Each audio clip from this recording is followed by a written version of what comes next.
Bonjour, vous écoutez Radio Cessort, votre podcast quotidien dédié à la cybersécurité. Je suis Marc-Frédéric Gomez et j'espère que vous allez bien. Nous sommes le dimanche 22 mars 2026, épisode 605, et au sommaire de ce Flash Info, un nouvel infostealer baptisé VoidStealer contourne la protection Application-Bound Encryption de Chrome via des hardware breakpoints. ProtonMail a transmis des métadonnées de facturation aux autorités suisses, relayées au FBI pour identifier un militant anonyme. Une opération internationale coordonnée par Europol démantèle un réseau de proxy IP criminels ayant compromis 369 000 équipements dans 163 pays. Une saisie de téléphone en Suède déclenche le démantèlement d'un réseau international de trafic de stupéfiants. Très surprenant comme article. Une campagne active exploite Google Forms pour distribuer le RAT pur HVNC via des leurres professionnels. Et une fraude au streaming musical utilisant des bots et de l'IA détourne plus de 8 millions de dollars en royalties sur 7 ans. Je pensais plus voir ça depuis Napster. Blipping Computer nous remonte qu'un nouvel infostealer baptisé VoidStealer contourne les protections Application-Bound Encryption de Chrome en exploitant des hardware breakpoints pour extraire la master key V20 directement depuis la mémoire du navigateur.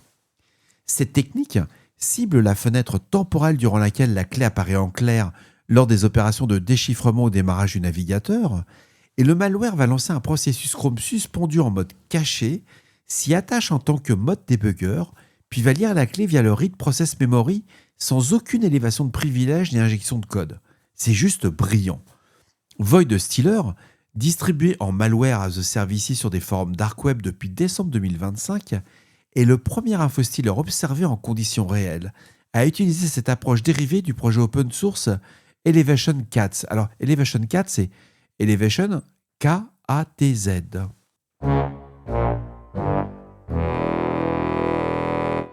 Alors, c'est une information qui a été partagée par le chercheur Bruce Schneier, qui, selon 404 médias, ProtonMail a transmis aux autorités suisses des données de paiement associées à un compte utilisé pour le mouvement de Stock Copy City à Atlanta, et ces informations ont ensuite été communiquées au FBI, qui les a exploitées pour identifier l'utilisateur derrière le compte anonyme affilié au groupe Defend the Atlanta Forest. Il ne s'agit pas d'un contenu chiffré, mais de métadonnées de facturation accessibles à ProtonMail indépendamment du chiffrement de bout en bout. L'affaire illustre la limite opérationnelle des services de messagerie chiffrés face aux réquisitions légales. Même sous juridiction suisse, les données non chiffrées liées à l'identité de l'abonné restent transmissibles aux autorités compétentes sur demande judiciaire. C'est assez surprenant qu'on voie ça encore en 2026. Pensez qu'avoir acheté un VPN vous anonymise sur Internet, ou d'avoir une boîte aux lettres du type ProtonMail ou autre, c'est pas les seuls. C'est juste... c'est de la naïveté, quoi. Je serais pas bienveillant.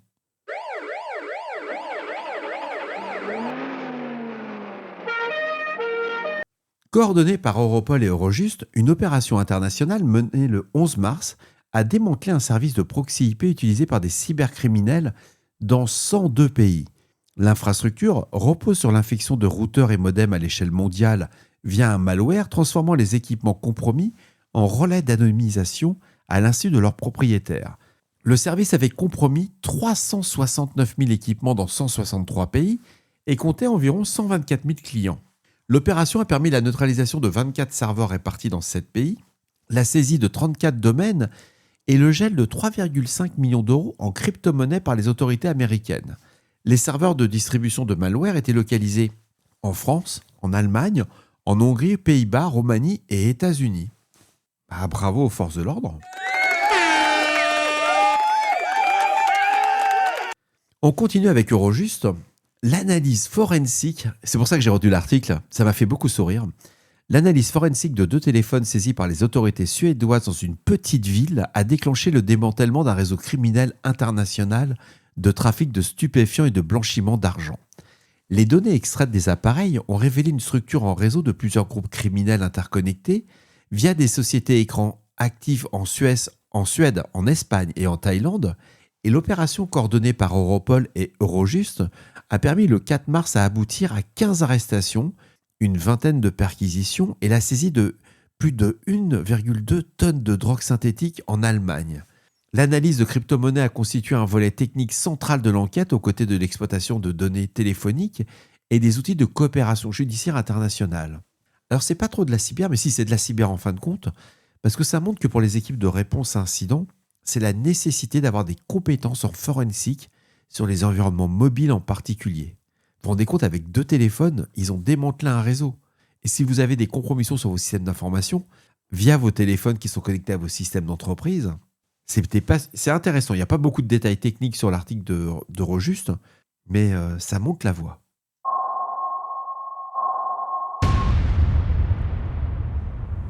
Selon Malwarebytes, une campagne active exploite Google Forms comme vecteur initial pour distribuer le RAT pur HVNC.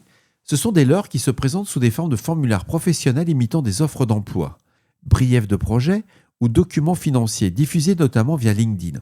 On reste toujours sur le vecteur qui marche le mieux. La victime télécharge une archive zip hébergée sur un Dropbox ou des services de partage de fichiers contenant un exécutable et une DLL malveillante chargée par DLL hijacking. Et la chaîne d'infection va enchaîner un script Python obfusqué, un shellcode Donut, puis l'injection de pur HVNC dans le search UI.exe. Le RAT va assurer sa persistance via une tâche planifiée en PowerShell et va communiquer avec un C2 sur les ports 56001 à 56003. Il cible navigateur, extension et bien entendu wallet de crypto-monnaie. Alors cet article, il m'a fait beaucoup sourire parce qu'on est dimanche et je me suis permis de le mettre. C'est un ressortissant américain qui a appelé des coupables devant le tribunal fédéral de New York pour une fraude au streaming musical ayant généré plus de 8 millions de dollars en royalties détournés entre 2017 et 2024. Le schéma, il reposait sur le déploiement de jusqu'à 10 000 comptes de bots simultanés. Donc il avait créé 10 000 comptes alimentés par des adresses email achetées en masse pour générer artificiellement des milliards de streams sur Amazon Music, Apple Music, Spotify et YouTube Music. Les flux étaient routés via des VPN pour imiter un comportement d'écoute légitime et répartis sur des centaines de milliers de titres générés par l'IA afin d'échapper au mécanisme de détection. L'infrastructure inclut également un recours à de la main-d'œuvre externalisée pour l'enregistrement des comptes fictifs. Incroyable. 8 millions de dollars. Ouais, bon. Alors, je sais pas combien il va prendre au niveau... Je crois qu'il craint un peu plus de 30 ans de peine. C'est pas une super bonne affaire quand même, hein. Et ben voilà, ce 505e épisode se termine ici pour aujourd'hui. Bien entendu, toutes les sources et références sont disponibles dans la description associée à cet épisode ou sur le site web de radiocessort.org. J'ai sorti la newsletter, elle a été publiée. N'hésitez pas à me faire vos retours, c'est important, sur le répondeur de Radio Cessort au 07 68 72 20 09 ou par email sur radiocessort@gmail.com. N'hésitez pas à me laisser des commentaires ou des étoiles sur vos plateformes d'écoute, c'est hyper important pour le podcast. Si vous êtes une nouvelle auditrice ou un nouvel auditeur, abonnez-vous au podcast sur Radio Cessort, vous ne raterez aucun épisode. D'ici là, on ne réfléchit pas, on patch. Prenez soin de vous. Il est pratiquement 18h. J'ai encore les 2 épisodes spéciaux à faire, mais j'espère que ça va le faire. Ça devrait être bon normalement. Et puis j'ai une petite newsletter encore à faire. Je vais faire la partie internationale. Alors, comme on dit, on n'est pas couché, hein.